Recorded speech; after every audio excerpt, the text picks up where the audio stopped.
This week on Jerusalem Dateline, Palestinian violence surges in the wake of President Trump's deal of the century. Where will the trouble lead? And Jerusalem, the thorniest issue. Palestinians say they want more than what they've been offered.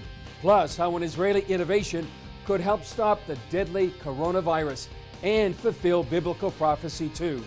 All this and more this week on Jerusalem Dateline. Hello and welcome to this edition of Jerusalem Dateline. I'm Chris Mitchell. Israel's defense forces and Israeli police are on high alert after dozens of Israeli soldiers have been injured while 3 Palestinians have died in recent clashes. The fighting began days after the release of President Trump's deal of the century. From Gaza to Judea and Samaria to Jerusalem, Palestinians have rioted and demonstrated against the White House's peace proposal to finally bridge the gap between Palestinians and Israelis. One of the latest terror attacks took place here outside Jerusalem's old train station on Thursday. A terrorist drove his car into a group of Israeli soldiers and wounded 12, one seriously. Another attack came next to Jerusalem's Temple Mount, where an Israeli Arab opened fire on police Thursday. Moments later, he was killed. Hamas and Islamic Jihad, both of which are backed by Iran, support these terror attacks. The Islamic resistance movement, Hamas, blesses the struggle and these heroic operations against the Zionist occupation, its rejection of the so-called deal of the century, and blocking it from passing. For its part, the Palestinian Authority instructed its security services not to pursue Palestinian terrorists, and even before the release of President Trump's plan, warned Palestinians not to support it.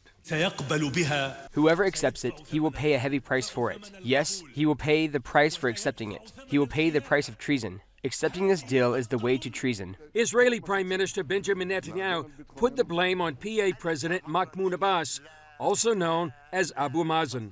And I want to say something to Abu Mazen. This is not going to help you. Not the stabbings, not the car rammings, not the shootings, and not the incitement. We will do whatever is necessary to defend our security, to determine our borders, and to secure our future. We will do it with you or without you. Itamar Marcus, who monitors Palestinian media, says the PA is fueling the resistance.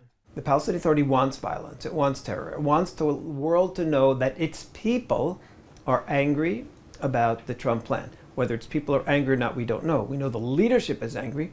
It could be that the people would like peace, but the leadership is interested in a terror wave. Israel's national police spokesman told CBN News the police don't know yet if these terror attacks will lead to still another wave of terror or simply die down. Israelis and some Palestinians hope and pray this won't become a new campaign of terror in the streets of Jerusalem and throughout the land. Jerusalem has always been the most contentious issue in Israeli-Palestinian negotiations, and it's no different now with President Trump's deal of the century. CBN Middle East correspondent Julie Stahl has that story. Palestinian Authority President Mahmoud Abbas rejected Jerusalem as the undivided capital of Israel. Shortly after it was unveiled, saying a Palestinian state without Jerusalem, I immediately rejected the solution. I will not have it recorded in my history and the history of the country that I sold Jerusalem. U.S. Ambassador to Israel David Friedman explained the Jerusalem part of the deal. Jerusalem is an undivided city within a security barrier, and under the Trump plan, that undivided city within the security barrier will be 100% under Israeli sovereignty, with the Temple Mount retaining the status quo. The Temple Mount is under Israeli security control and Jordanian religious authority. Beyond the security barrier, you still have municipal Jerusalem. And in that area, there is territory earmarked for a Palestinian capital. Abu Dis is part of that area, but Abu Dis Mayor Ahmad Abu Hilal told CBN News that's a non-starter. We refuse that thing. For me, I'm as the mayor of Abu Dis, I refuse to be the capital of Palestine. I'm a part of Jerusalem. In 1996, the Palestinian Authority broke ground to build a parliament building in Abu Dis. It was going to be their Jerusalem seat of government, but the building was never completed. They built the parliament because use Abu Dis as the part of Jerusalem. They have no walls here. Now they put in the walls. Israel built the security barrier in Jerusalem more than 15 years ago at the height of the Second Palestinian Intifada to prevent terrorists from entering the city. From a rooftop in Abu Dis overlooking the security barrier and Jerusalem beyond, it's easy to see how the two sides were once one. We used to work here, we go into Jerusalem. Before the wall, every night we'd be in Jerusalem watching the cinema. This is El Azariah, a mostly Muslim town under the Palestinian Authority, just over a mile from Jerusalem. It's also known as Bethany in the Bible, the place where Jesus raised Lazarus from the dead. Al Azariah Mayor Issam Faroun said the Trump plan misses the point about Jerusalem. The importance of this area, Azariah, Abu Dis, and other villages here, have its importance because we are surrounding Jerusalem. Without our Jerusalem, we are nothing here. I'm telling you, I hope so. The peace is coming back. That's what we need. Everybody needs the peace. The peace is good for everybody. But with the Palestinian rejection of the plan, it's not likely a peace deal will be signed anytime soon. Julie Stahl, CBN News, Abu Dis and Al Azariah. Coming up, more on the deal of the century and how Christians should respond. Roman soldiers destroy the Second Temple of Jerusalem. Centuries of eyewitnesses say the temple treasures survived. But where are they? They went from Jerusalem to Rome, Rome to Carthage, Carthage to Byzantium. Historians are silent about what happened to it next.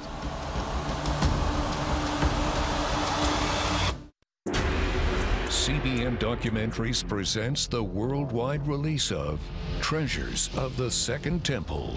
So does it still exist today? A story of mystery. Where is it? Calamity. Most of the victims were butchered.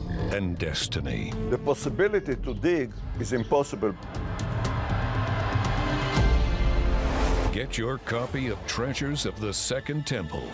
Yours for a gift of any amount to CBN Documentaries.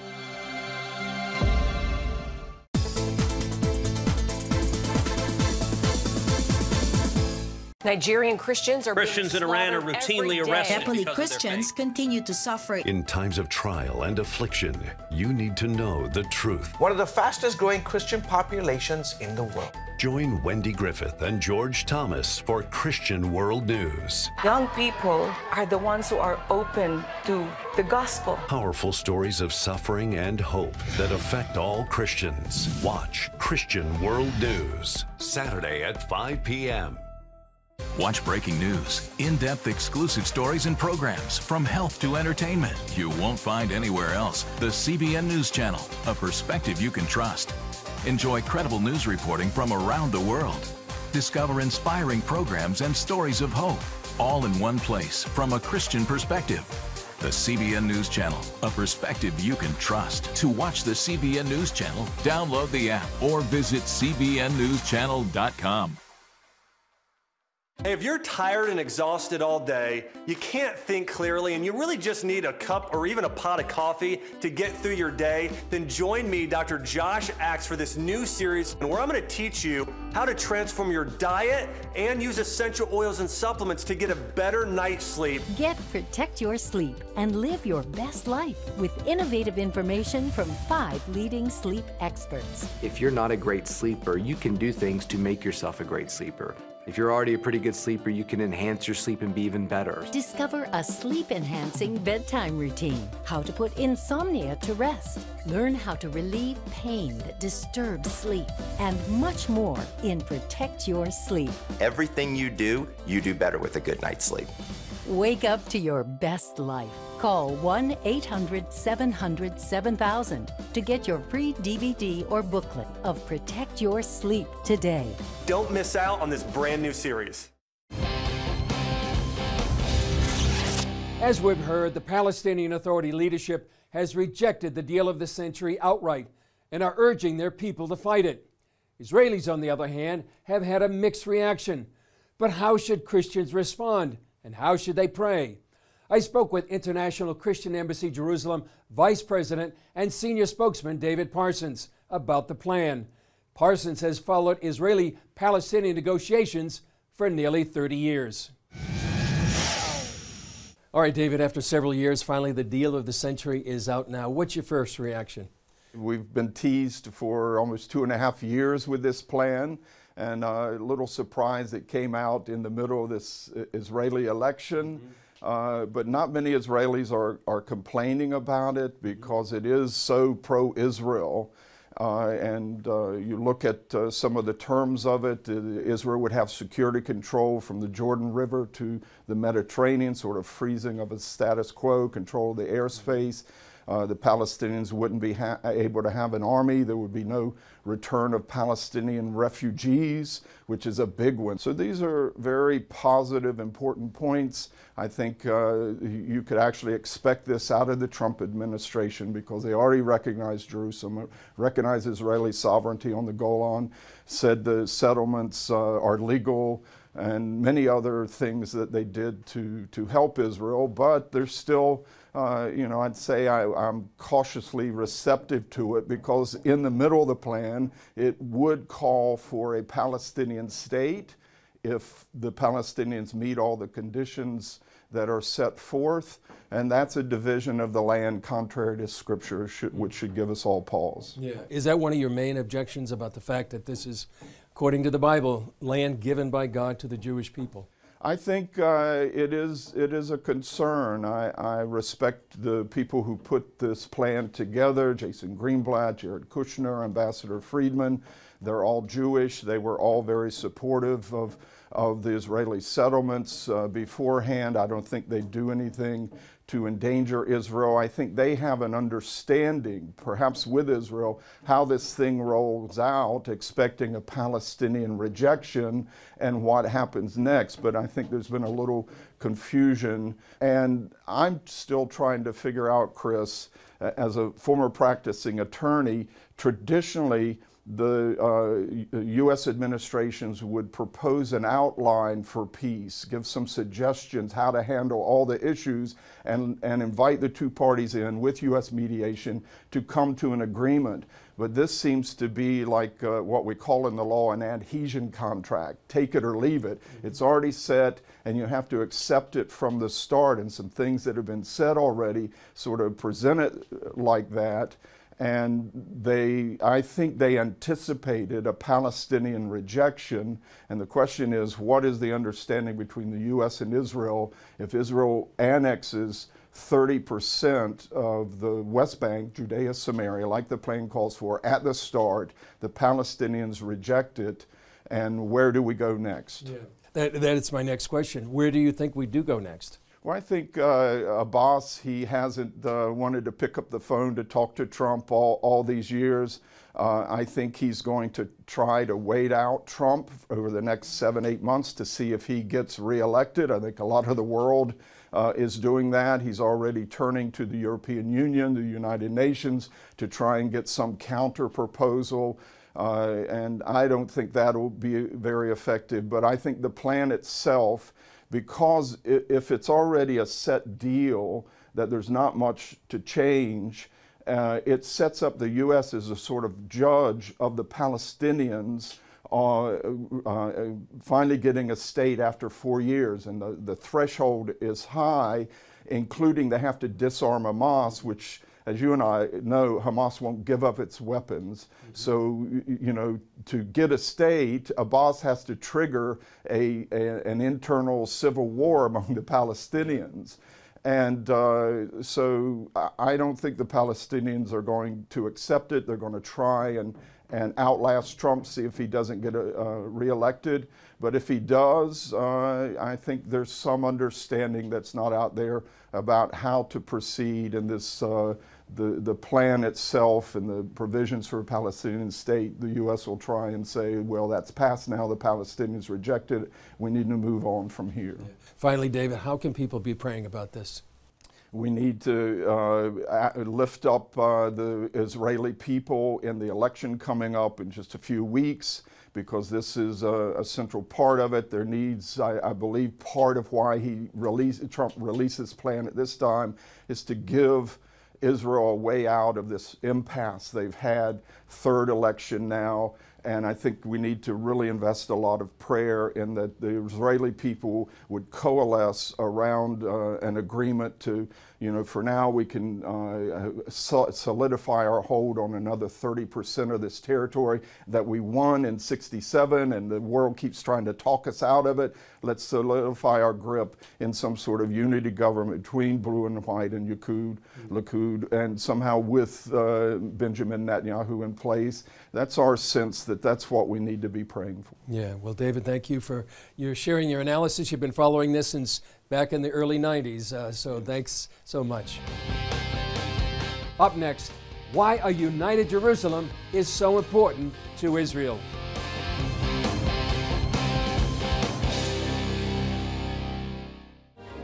Now, for a limited time, you can get 5 of CBN's critically acclaimed documentaries. Experience the rebirth of the modern state of Israel. The historic bonds between the Jewish people and the land of Israel cannot be broken. Relive the battle for Jerusalem in the Six-Day War. Jerusalem is yours, forever. Discover how Israeli volunteers are changing the world. When people need us, we volunteer and we come and help. Explore the world of Israeli technological innovation. We're people of dreams. God gives us dreams. And that's really the roots, I think, of much of our innovation. And understand the biggest land dispute in history. Many Palestinian Arabs claim that the Jews stole Arab land. But is that the real story? This exclusive Israel DVD collection can be yours for a gift of $40 or more. Call now or go online to get your Israel DVD bundle today. Hello, I'm Dr. David Perlmutter, board-certified neurologist and #1 New York Times bestselling author. Wouldn't it be great to boost your energy, eliminate brain fog, and even reverse brain disease? Well, you can, and I'm going to show you how, along with some of the world's most well-respected brain experts, in this DVD, Protect Your Brain. Get Protect Your Brain, a free DVD, only from the Christian Broadcasting Network, featuring experts on the cutting edge of neuroscience and brain health. No matter how many times you've failed in the past, you really can do this. In Protect Your Brain, you'll discover simple strategies to keep your brain young and healthy. Improve your memory. Discover the gut-brain connection. In Protect Your Brain. Get your free copy at cbn.com or call 1-800-700-7000. If you want to improve the quality of your life, get the DVD Protect Your Brain and get it today. We've talked a lot about Jerusalem this week. Here's a story CBN Scott Ross did a few years ago about why the idea of dividing Jerusalem has long been a deal breaker for the Jewish people. Jerusalem's old city, the Temple Mount, and the Mount of Olives all share common bonds. In addition to biblical significance, they're all in the part of the city Palestinians want as their future capital. Scripture says Jerusalem is a city set on a hill. And we are standing on the hill, the Mount of Olives, and we are overlooking the Temple Mount. Beautiful vision here of the old city, and behind it the new city. Chaim Silberstein, founder and president of Keep Jerusalem, believes the city must remain united. We spent a day looking at Jerusalem from different angles to understand its complexity.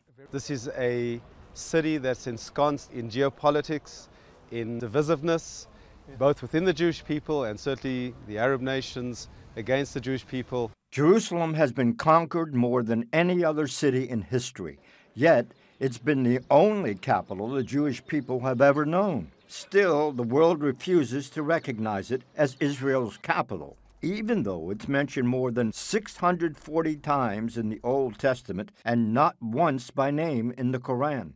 Jerusalem is the capital of Israel. We know that over 3,000 years ago, King David came here, he conquered Jerusalem, and he set up his capital here. And for 1,000 years, Israel had sovereignty, the Jews had sovereignty in the land of Israel.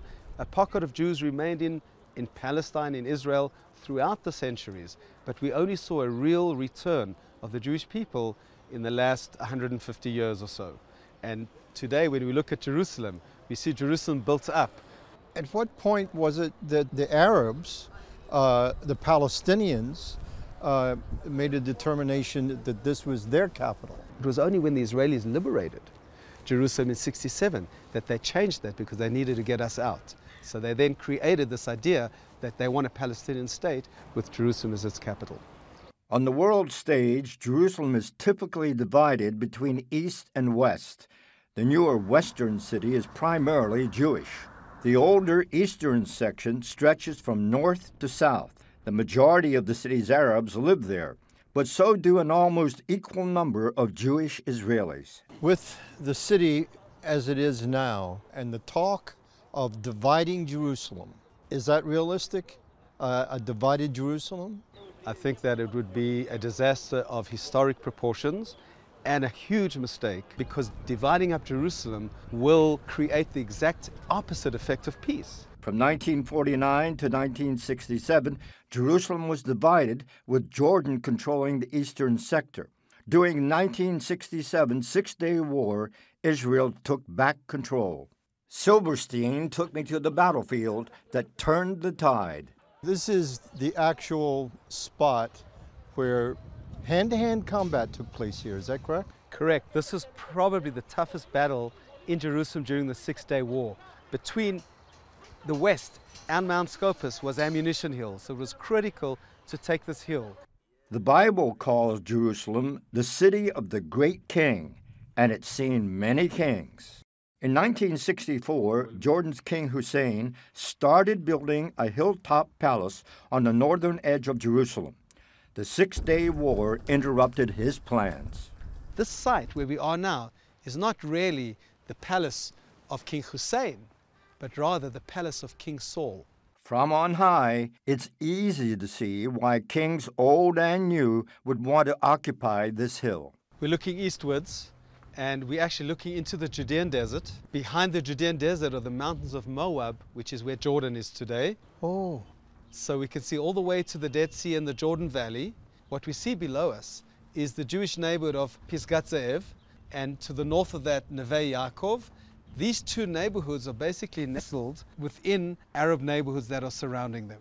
If we would cut off Jerusalem and say everything to the left of this line would be Palestine, 90,000 Jews living in these two neighborhoods would find themselves in Palestine. How can you divide them when they're so integrated?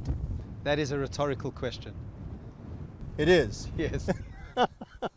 Looking to the north, we could see biblical Judea and Samaria, otherwise known as the West Bank. In the distance, just 5 miles from Jerusalem, is Ramallah, the current seat of government for the Palestinian Authority. An important thing to understand when you want to understand the strategic issues facing Jerusalem is what is the goal of the Arabs. They understand that Jerusalem is the heart of the Jewish people, and if they can liberate Jerusalem from their point of view, then they will have succeeded in liberating Israel ultimately. Silverstein believes the Arabs have 3 main ways they're working to liberate Jerusalem: by force, propaganda and diplomacy, and demography. What they're doing is building and building and building inside Jerusalem, largely illegal structures. In fact, have successfully created a territorial continuum that runs from Ramallah in the north all the way through Jerusalem, through the Old City, to Bethlehem in the south. And by doing that, they would have infiltrated a demographic Trojan horse inside Jerusalem. Do you have hope for this city to eventually be whole? Do you see a good future ahead or no? Zechariah chapter 14 talks about what's happening here on the Mount of Olives. There'll be an earthquake here, there'll be a war, there'll be all kinds of unnatural things that are happening here. That's yet to happen. That's yet to happen in the future. But Zechariah ends the prophecy by saying, and Jerusalem will dwell secure. The question is how we will get there. The thing that is guaranteed to bring peace to Jerusalem is keeping Jerusalem united under Israeli sovereignty. And that certainly is the prelude to hopefully the incredible event that we hope and pray will happen later, which will be ultimate peace both to Jerusalem and the world. Scott Ross, Jerusalem. Still ahead, how revolutionary Israeli technology could help stop the spread of the coronavirus and fulfill biblical prophecy too. Christians around the world are standing with the Israelis. But why? In CBN's free magazine, Friends of Israel, you'll discover why Christians are supporting the Jewish state, how Israel is fulfilling prophecy as a light to the nations, and ways you can pray for the people of Israel. Israel needs the support of friends like you. Call now or go to cbn.com to get your free copy of Friends of Israel. Watch breaking news, in-depth exclusive stories and programs from health to entertainment you won't find anywhere else. The CBN News Channel, a perspective you can trust. Enjoy credible news reporting from around the world. Discover inspiring programs and stories of hope, all in one place from a Christian perspective. The CBN News Channel, a perspective you can trust. To watch the CBN News Channel, download the app or visit cbnnewschannel.com. How'd you like to get a redo on your health, on your body, on your arteries, so you could have the energy you had 20 years ago? The great news is you can. I'm Dr. Mike Roizen, chair of the Wellness Institute at the Cleveland Clinic. I've written 4 New York Times bestsellers. But even better than having to read all that, you can listen to this DVD and watch it. Protect your heart? Yes, you can. Here's how. Go to CBN.com or call 1-800-700-7000 for your free copy of Protect Your Heart. Let the medical experts show you their new discoveries on how to avoid heart disease and even reverse it. Easy steps to uncover the hidden dangers in your medicine cabinet, reduce stress, and get a complete do-over for your health. Call 1-800-700-7000. That's 1-800-700-7000. Or go to CBN.com to claim your free copy of Protect Your Heart. The coronavirus is spreading throughout the world, claiming more lives every day. But revolutionary technology developed in the heart of Jerusalem could change everything. Argamon is an Israeli company that creates cutting-edge antiviral face masks that can kill viruses on contact. But it kills all viruses, all bacteria, all fungus. And it will do it 100% of the time, all day, all night, 7 days a week. You can wash it, you can bleach it, you can dye it, you can hit it with a baseball bat. It's going to do its job. The engineers use invisible sound waves to inject antiviral properties onto cotton. That cotton can be used to make face masks, hospital bedding, and much more. I designed this mask together with the Hong Kong government, and what's fresh off the press is that as of last night, they dropped the N95 and they've adopted our Israeli standard. The company's president says his work is part of biblical prophecy. Our blessing should go to the world. We should be the light upon nations. And I think that that's a fulfillment of the prophecies. And thank God, we live in a time when we can do that. Argamon is working to make their products available to the rest of the world very soon. It's just one example of how Israeli innovation is saving lives. Well, that's all for this edition of Jerusalem Dateline. Thanks for joining us. Remember, you can follow us on Facebook, Twitter, Instagram, and YouTube. I'm Chris Mitchell. We'll see you next time on Jerusalem Dateline.